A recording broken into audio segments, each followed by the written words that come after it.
মুসা নবী একদিন আল্লাহর কাছে কয়, আল্লাহ ফেরাউন এত জ্বালান জ্বালায়, তুমি কি ফেরাউনকে গজব দিয়া ধ্বংস করতে পারো না?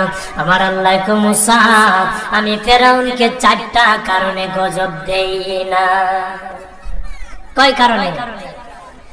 ফেরাউনকে 4টা কারণে গজব দেই না।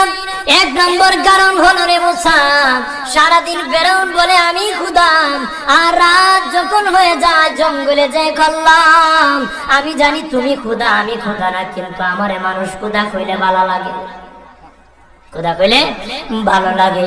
প্রভু তাই তুমি বিরক্ত হইয়া আমার উপর গজব দিও না। আল্লাহ বলে, মুসা রে ওই ফেরাউনের রাত্রি দুয়ার কারণে আমি আল্লাহ তার উপর গজব দেই না।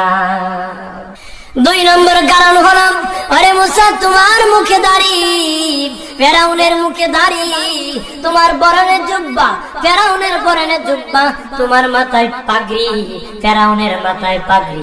আমি যদি গজব দিই জুব্বার বেজ্জতি হবে, পাগড়ির বেজ্জতি হবে, দাড়ির বেজ্জতি হবে।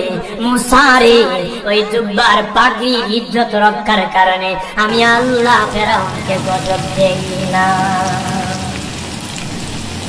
3 নম্বর কারণ হলো, আল্লাহ বলেন মুসা রে মুসা 3 নম্বর কারণ হলো, ফেরাউনের বাড়িতে একটা এতিমখানা আছে, প্রতিদিন দুপুর বেলায় এতিমরা ফেরাউনের বাড়িতে মেহমানদারি করে, তারা খাওয়ার পরে আমি আল্লাহর কাছে দোয়া করে, আল্লাহ তুমি যে গুসা হয়ে ফেরাউনকে গজব দিয়ে ধ্বংস করে দাও, আমরা এতিমকে কে খাওয়াইবে রে আল্লাহ, আমাদের দোয়ার বরকতে ফেরাউনকে গজব দিও না। আল্লাহ বলে, মুসা রে এতিমের দোয়ার কারণে আমি আল্লাহ গজব দেই না।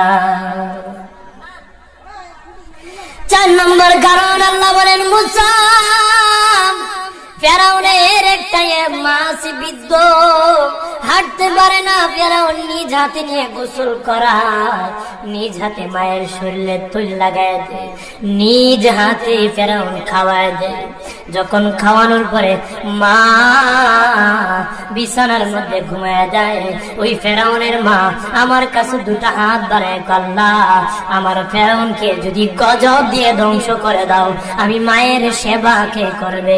আল্লাহ বলেন, মুসা রে ফেরাউনের মায়ের দোয়ার কারণে আমি আল্লাহ গজব দেই না।